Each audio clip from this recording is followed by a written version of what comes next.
Setelah menyampaikan masih menghitung aliran dana kasus importasi gula yang masuk ke kantong Tom Lembong, kini Kejaksaan Agung mengatakan tidak lagi memerlukan bukti aliran dana tersebut. Karena menetapkan Tom Lembong sebagai tersangka sudah cukup dengan izin regulasi importasi gula yang diberikan Tom Lembong pada 2015-2016 silam.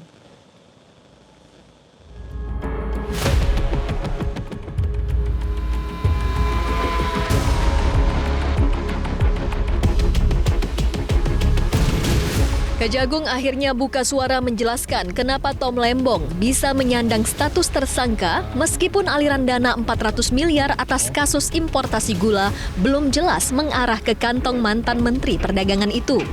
Kapus Penkum Kejagung, Hardy Siregar mengatakan, izin regulasi importasi gula kepada sejumlah perusahaan swasta dari Menteri Perdagangan periode 2015-2016 Tom Lembong sudah jadi bukti kuat untuk menjadikan Tom Lembong sebagai tersangka. Tidak ditemukan adanya aliran dana ke rekening Tom Lembong. Nyatanya, tak menjadi tolak ukur Tom Lembong bisa lepas dari status tersangka. Pertanyaan saya justru muncul, apakah peristiwa itu bisa muncul kalau tidak ada regulasinya? Tapi sebagai menteri kan dia memang punya memiliki. Apakah regulasi itu benar? Ya? Walaupun nggak ada aliran dana ke Tom Lembong gitu. Apakah aliran dana ada baru disebut satu tindak pidana korupsi? Jadi perhitungan 400 miliar itu perhitungannya dari mana Pak? Sehingga bisa Kejaksaan bisa menetapkan negara rugi 400 miliar. Iya kan, terkait soal kerugian keuangan negara itu yang kita bilang itu akan tetap dihitung secara pasti.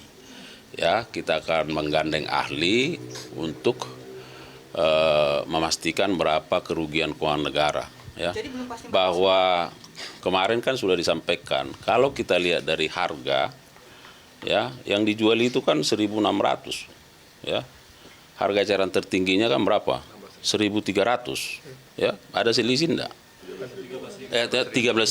Nah dijual kan sekali lagi 13.000 dijual 16.000. Nah kalau kita hitung dengan kuota importasinya dikali dengan selisihnya, saya kira itu kasat mata ya. Nah bahwa bagaimana nanti kerugian yang pasti itulah yang perlu dan sekarang sedang dilakukan perhitungan. Pakar hukum pidana Abdul Fikar Hajar menilai Kejaksaan Agung keliru jika menetapkan status tersangka kepada Tom Lembong karena kebijakannya yang diambil 9 tahun silam. Fikar khawatir banyak orang tak mau menjadi pejabat publik lantaran kebijakan yang dibuat bisa menjadi perkara hukum di kemudian hari. Nggak bisa sembarangan kejaksaan menetapkan orang bekas pejabat publik gitu ya karena kebijakannya kemudian dia dikriminalkan, pidanakan. Kecuali, ada kecualinya memang. Kecuali bisa dibuktikan bahwa dari kebijakannya itu dia mendapatkan sesuatu, ya, mendapatkan uang umpamanya atau materi yang lain gitu, ya. Nah itu kan jelas, itu artinya kebijakan itu didasari pada motif yang lain gitu, ya, motif ekonomi, motif untuk mencari uang dan sebagainya.